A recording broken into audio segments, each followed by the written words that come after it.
یہ ہے قرآن میں مہارت کا سفر سیریز کے چوتھے مرحلے کا تیسرا سیشن۔ یہ سیشن چوتھے مرحلے یعنی قلقلہ کے بارے میں آخری سیشن ہوگا۔ پہلے سیشن کے بعد آپ کو یہ معلوم ہو جانا چاہیے تھا کہ قلقلہ کیا ہے اور اسے کس طرح ادا کیا جاتا ہے۔ دوسرے سیشن میں ہم نے قلقلہ کے مختلف درجات اور ان کی ادائیگی کے بارے میں سیکھا، اور اس آخری سیشن میں وقت ہے کہ ہم قلقلہ میں کی جانے والی عام غلطیوں کے بارے میں بات کریں۔ تو آئیے شروع کرتے ہیں۔ بظاہر جب قرآن کی تجوید کی بات آتی ہے تو قلقلہ ایک آسان موضوع لگتا ہے، اور یہ بات درست ہے، لیکن ساتھ ہی یہ بھی درست ہے کہ اس میں غلطی کرنا بھی بہت آسان ہے۔ تو آئیے دیکھتے ہیں قلقلہ میں ہونے والی 3 بڑی عام غلطیاں۔ پہلی غلطی یہ ہے کہ ایسے حروف پر قلقلہ کرنا جو آپس میں مدغم ہو چکے ہوں۔ مثال کے طور پر اگر کوئی لفظ دال پر ختم ہو اور اس پر سکون ہو تو عام طور پر آپ اس پر قلقلہ کریں گے، لیکن اگر اگلے لفظ کا پہلا حرف بھی دال ہو تو آپ ان دونوں کو ملا کر ایک ہی دال پڑھتے ہیں۔ ایسے میں آپ کو قلقلہ نہیں کرنا چاہیے۔ وَقَدْ دَخَلُوا اگر آپ قلقلہ کریں گے تو آپ ان دونوں حروف کے ادغام کو ختم کر دیں گے اور آواز یوں نکلے گی وَقَدْ دَخَلُوا، جو درست نہیں ہے۔ اس صورت میں آپ دونوں کو ایک ہی دال میں مدغم کر دیں گے، اور جب ایسا ہوتا ہے تو قلقلہ منسوخ ہو جاتا ہے، چاہے قد کے آخر والی دال پر سکون ہی کیوں نہ ہو۔ لہٰذا آپ کو کہنا چاہیے وَقَدْ دَخَلُوا۔ اب ایک اور مثال دیکھتے ہیں، اس بار با کے ساتھ۔ غلط یہ ہوگا اگر آپ کہیں وَلْيَكْتُبْ بَيْنَكُمْ، جبکہ درست ہے وَلْيَكْتُبْ بَيْنَكُمْ، یعنی یکتب کے آخر والی با اور بینکم کے شروع والی با آپس میں مدغم ہو کر ایک ہی با بن جائیں گی، جس پر قلقلہ نہیں ہوگا۔ البتہ اگر آپ پہلے لفظ پر رک جائیں تو قلقلہ کریں گے، کیونکہ وہاں با کسی اور کے ساتھ مدغم نہیں، لیکن جیسے ہی آپ آگے پڑھیں گے تو یہ مدغم ہو جائے گی۔ لہٰذا جب آپ رکیں گے تو وَلْيَكْتُبْ پر قلقلہ ہوگا، لیکن اگر آپ آگے پڑھیں گے تو قلقلہ نہیں ہوگا۔ اس غلطی سے بچنے کا سب سے آسان طریقہ کیا ہے؟ جیسا کہ میں نے پہلے سیشن میں بتایا تھا کہ قطب جد کے حروف پر تب ہی قلقلہ ہوگا جب ان پر سکون ہو یا آپ ان پر رک جائیں۔ جیسا کہ آپ نے دیکھا ان مثالوں میں دال اور با پر سکون کی علامت موجود نہیں تھی، اور یہ اس بات کی دلیل ہے کہ یہ اگلے حرف کے ساتھ مدغم ہو چکے ہیں، لہٰذا ان پر قلقلہ کے اصول لاگو نہیں ہوں گے۔ اب دوسری عام غلطی کی طرف چلتے ہیں، اور وہ ہے قلقلہ کو حد سے زیادہ بڑھانا یا مبالغہ کرنا۔ کچھ لوگ لفظ کے آخر میں قلقلہ کرتے وقت اتنی شدت ڈال دیتے ہیں کہ گویا وہ قلقلہ کبریٰ کر رہے ہیں۔ مثال کے طور پر وہ پڑھیں گے قُلْ هُوَ اللَّهُ أَحَدٌ اللَّهُ الصَّمَدُ لَمْ يَلِدْ وَلَمْ يُولَدْ وَلَمْ يَكُنْ لَهُ كُفُوًا أَحَدٌ۔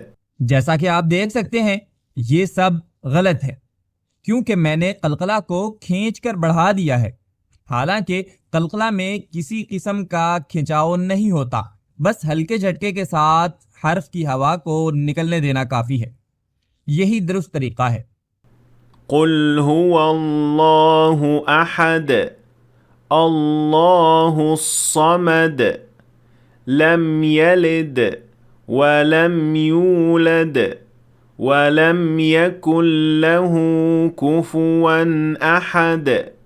اب تیسری عام غلطی کی طرف چلتے ہیں، اور وہ ہے ایسے حروف پر قلقلہ کرنا جو قلقلہ کے حروف میں شامل ہی نہیں۔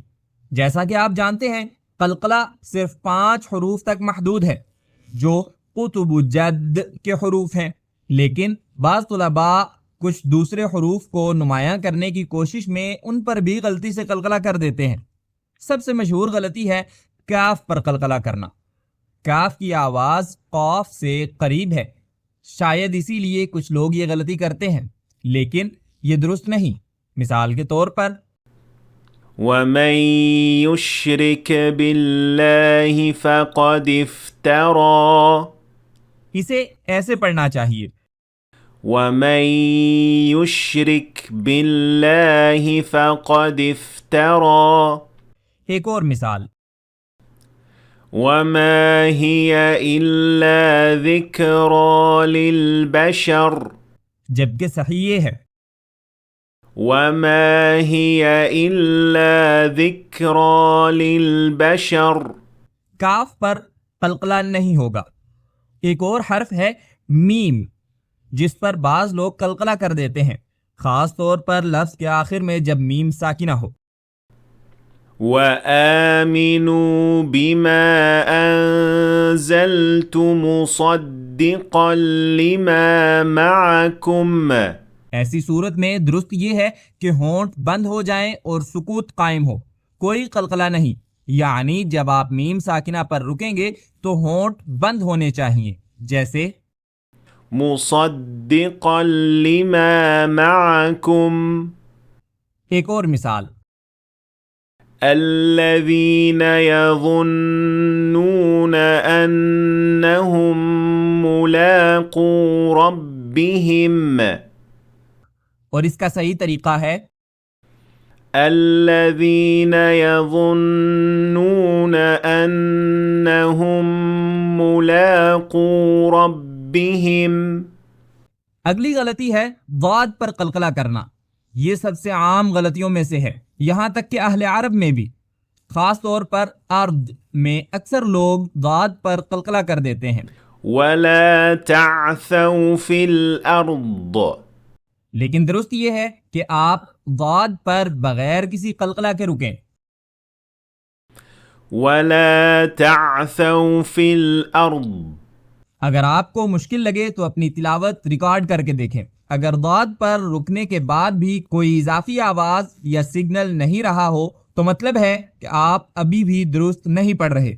صحیح صورت یہ ہے کہ ضاد پر رکنے کے بعد کوئی اضافی آواز نہ نکلے، جیسے أَلَمْ تَعْلَمْ أَنَّ اللَّهَ لَهُ مُلْكُ السَّمَاوَاتِ وَالْأَرْضِ، یہی درست طریقہ ہے، لیکن اگر ضاد پر رکنے کے بعد بھی کوئی آواز باقی رہتی ہے تو یہ غلطی ہے۔ وَلَا تَعْثَوْا فِي الْأَرْضِ، آخری غلطی ہے لفظ کے آخر میں حمزہ پر قلقلہ کرنا۔ أَمْ كُنْتُمْ شُهَدَاءَ، بعض لوگ حمزہ کو نمایاں کرنے کی کوشش میں اس پر قلقلہ کر دیتے ہیں، لیکن یہ بالکل غلط ہے۔ حمزہ پر کسی بھی حالت میں قلقلہ نہیں کیا جائے گا۔ أَمْ كُنْتُمْ شُهَدَاءَ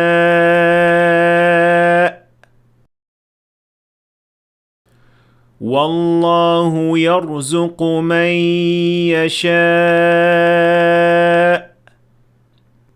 لہٰذا جب آپ قلقلہ کریں تو ان باتوں کا خیال رکھیں، مدغم حروف پر قلقلہ نہ کریں، قلقلہ کو بڑھا کر مبالغہ نہ کریں، اور قلقلہ صرف قطب جد کے حروف پر کریں، دوسرے حروف جیسے کاف، میم، ضاد اور حمزہ پر نہیں۔ اور اب وقت ہے آج کی تلاوت کا۔ آج کی تلاوت سورۃ الاحزاب سے ہے۔ أعوذ بالله من الشيطان الرجيم، بسم الله الرحمن الرحيم۔ ما كان محمد أبا أحد من رجالكم ولكن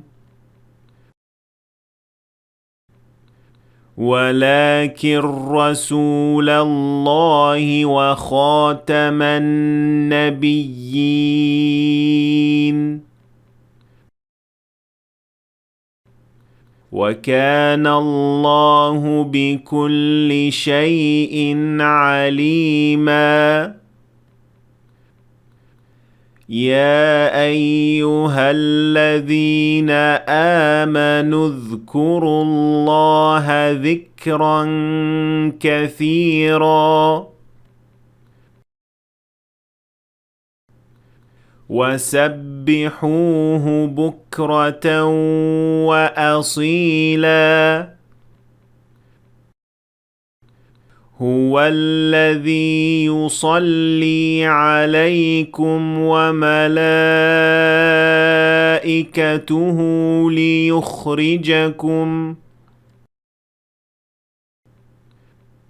ليخرجكم من الظلمات إلى النور